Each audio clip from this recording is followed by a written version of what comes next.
Hi, it's Nicole. I got into theatre this year and watched a few plays, some live, some at home on the screen, every single one a tragedy by accident. I have 8 plays to tell you about in the order I watched them. I'll tell you something about the story and then one thing that stood out to me about the performance, briefly so it doesn't take too long. March 2023, The Seagull. The Seagull is a play by Russian dramatist Anton Chekhov.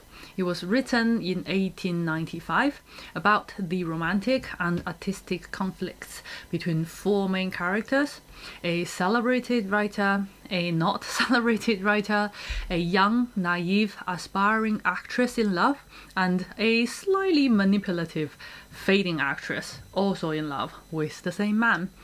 I watched the National Theatre 2022 production featuring Emilia Clarke. It's a filmed performance. I watched it at home. What drew my attention first was the minimalist stage design. The space is really simple. That's all there is. A kind of wooden box, and there's one scene change at the interval. The backdrop changes to a black curtain, and the color temperature of the light changes from warm to cool. When the play starts, all the actors sit in a line with their back towards the audience, and they turn round one by one when it's their turn to speak. The rest just sit still and wait as if they are frozen in time. I didn't check this, but I think all the actors stay on stage for the whole time, apart from the exit and entrance that sandwich the interval. The actors sit on the green plastic chairs, sometimes in a circle, sometimes in a line, and other formations, and those are all the props. It's a play like Nina says in the play, all speeches and no action. The stage design doesn't fill in the action for Chekhov, but makes the most of it and helps me to focus on the speeches and the subtle emotions. July 2023, Phedre. When I watched it, I thought it was an ancient Greek play. It's not. Phedre is a 1677 French tragedy written by Jean Racine, based on Greek mythology. It's about a woman who is consumed by her cursed love for her stepson, quoting the director, the agony of hopeless sexual obsession. I watched the 2009 National Theatre production on screen at home. Again, it's a filmed performance. Phedre is played by Helen Mirren. It was the first time I watched Helen Mirren. Absolutely jaw-dropping performance. Her dark desire and self-loathing were so strong and desperate. I was amazed by the energy, especially from her and Aricia. Aricia has a wonderfully expressive face that was born for the stage. I was like Hippolytus, couldn't keep my eyes off her. I had the advantage of knowing nothing about the story, so the last scene was visually shockingly impactful. Absolutely amazing actors. I said a little more in a previous video, I will link it here. July 2023, The Ocean at the End of the Lane. The Ocean at the End of the Lane is a 2019 National Theatre production based on the 2013 novel of the same name by Neil Gaiman and adapted for the stage by Joel Holwood. It left a deep impression when I read the novel a couple of years ago. I set out to read a children's fantasy story, and I was shocked to find a very dark childhood experience. The story is about the lonely struggles to grow up and the power of friendship between the boy and Letty Hamstock.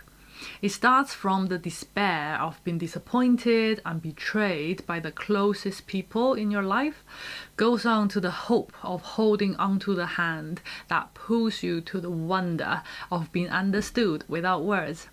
The joy and assurance of a friendship that transcends time and space, and finishes with the beautiful, melancholic ending of forgetting all that has happened and forgetting this friend, but at the same time, always having her in your soul and heart.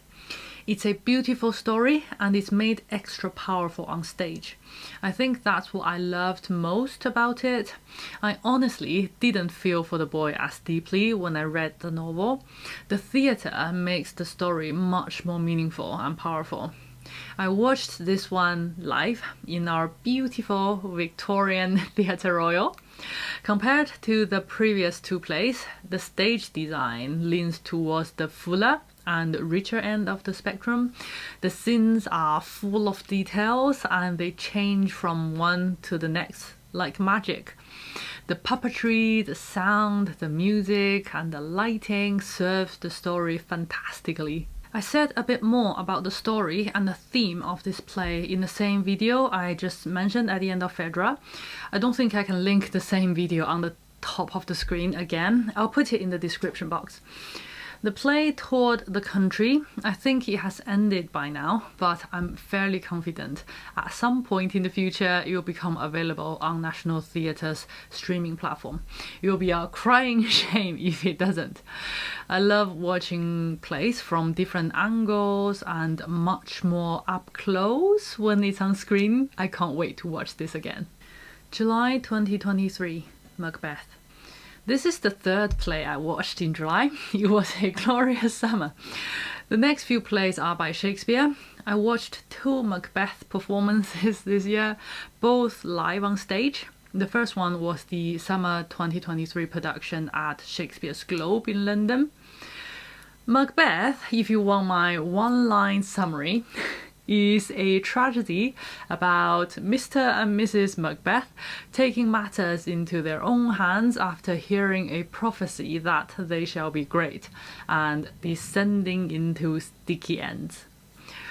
The Globe is an open-air theatre. It's difficult to achieve a gloomy and dark atmosphere on a bright English summer afternoon. There is very little to help the actors in terms of lighting or special effects, which I'll mention in contrast with the second Macbeth I watched. The whole performance depended on the actors and they did a marvelous job. There were at least three child actors for various roles. I haven't seen little children on stage very often. They were great too. August 2023, Antony and Cleopatra. I was keen to read Antony and Cleopatra because I wanted to see what had become of the young and fabulous Mark Antony in Julius Caesar. It was a hard one to watch, a middle-aged man, a star fading and falling right before my eyes. After reading the play, I watched the 2018 National Theatre production on screen at home. It's filmed on stage and features Ralph Fiennes. It was a feast for the eyes. Cleopatra's outfits really are fit for a queen, and the stage design immediately says big budget. If the Seagull and Phedre are at the minimalist end of stage design, this is at the other end. There are the glittering pools of water, soft and luxurious cushions, and golden light for Egypt. There are the hard concrete walls, glassy office desks, and crisp bed sheets for Rome. There's even a metallic battleship rising out of the floor and a real snake. Absolutely fabulous. September 2023, Macbeth. The second Macbeth I watched was the production by the English Touring Company at a local theatre. Same story, very different stage setup. Unlike Shakespeare's Globe, this was an indoor theatre. The light, the sound, and the props were all more complicated and controlled than the Globe production. Globe had mostly a bare stage. This one was set up like a living room in someone's house. One thing I loved was the use of technology. Live filming happens in real time on stage. There are big screens along the top of the living room walls. Malcolm or someone would hold a small video camera for some of the scenes, and the live footage goes straight onto the screens. So the audience would see from our normal angle as well as from the angle of the video camera. So you get two perspectives, a wide angle shot from where you sit and a more intimate zoomed in shot from this video camera. It might seem gimmicky at the start, but wait, it gets better. When Macbeth and his wife hide and plot in the bathroom, for example, we watch them on the screens from a CCTV camera angle, which gives out a more dangerous vibe. When Banquo's ghost appears around the table, he's not physically present on stage, but on the screens. He is sitting down on the empty chair. By that point, you have got used to the idea that the screens match the stage, just from a different angle. So when the apparition appears, it's delightfully ghostly and effective. And when you get used to the idea that ghosts appear on the screens, it starts to pop up somewhere else. It plays with your expectation and it's very clever. I loved it. October 2023, Othello. I personally think among all the Shakespeare tragedies this year, this is the saddest. Macbeth and Lady Macbeth, Antony and Cleopatra are kind of reaping the consequence of their own sin. Othello and Desdemona are manipulated, especially Desdemona. She hasn't done anything wrong to deserve what she gets. Amelia as well. The pair of women lying dead next to each other was one of the most tragic images I saw on stage this year. Iago was completely unsympathetic. I felt for Richard III, but nothing for Iago. He was evil without a reason, and in the end there was little justice. I watched the 2023 National Theatre production on YouTube as part of their 60th anniversary. I loved the actress playing Amelia and the way the character was interpreted. She was a lowly, oppressed and scared little thing, driven nearly mad, living daily with a man like Iago. But at the end, we saw she was beautiful, good and courageous. The real woman, awoken by the friendship with her mistress and sympathy towards her. November 2023, Amadeus.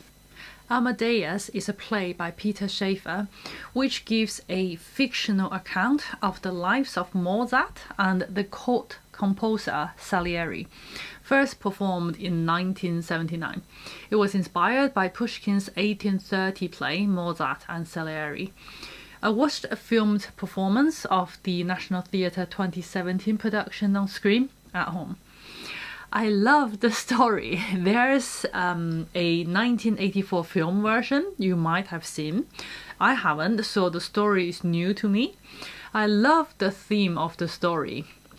It's about a man who believes himself to be talented and strives to be the greatest and most glorious, but is crushed by the realization that he's only mediocre because of this boy genius Mozart.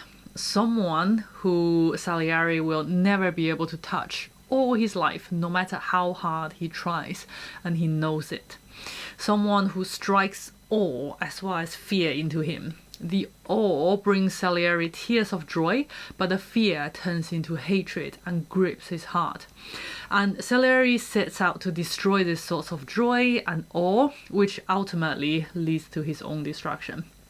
It's the tragedy of putting the entirety of one's value and identity on talent, performance, and popularity. I love that the story is told from Salieri's point of view, and we watch him struggle and despair, and we watch him watching Mozart, free as a bird, dazzling as a god. The play has many layers. It does many things in one go.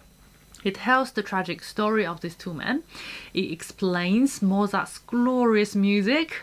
It's a musical with orchestral music as well as opera.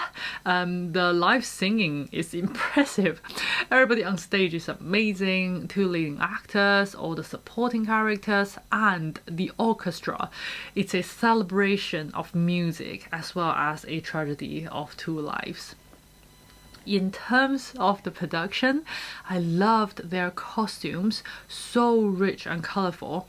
I loved the use of color. Mozart is in pale, pastel, pink and green, while Salieri and the court are in black and gold. The orchestra is definitely the highlight. This is not a conventional sitting down orchestra. All the musicians are constantly on the move. They play Mozart's music as well as provide the background music and sound effects. They walk around the stage, they act with their instruments in their hands. The camera work, fabulous camera work, pulls everything together. I didn't have enough eyes to look. All the plays I watched at home on screen are available on National Theatre's online streaming platform called National Theatre at Home. I will leave all the links in the description box so you can check them out. I think they are all available with a subscription or a rent fee. Just to clarify, this video is not sponsored by National Theatre at Home. I just really enjoyed watching their shows. Among everything I watched this year, I have two favorites: The Ocean at the End of the Lane and Amadeus. If I have to choose one, I love The Ocean at the End of the Lane above all the rest. But if you ask me which one I want to watch again, it's actually Amadeus, because there's so much to see. Also because I already carry Letty and the boy in my heart. I don't need to watch it again. It's part of me now. I'll always be looking for that kind of friendship, and perhaps it's too beautiful and perfect to be earthly. That's all for today. Thank you for watching. I'll see you in my next one.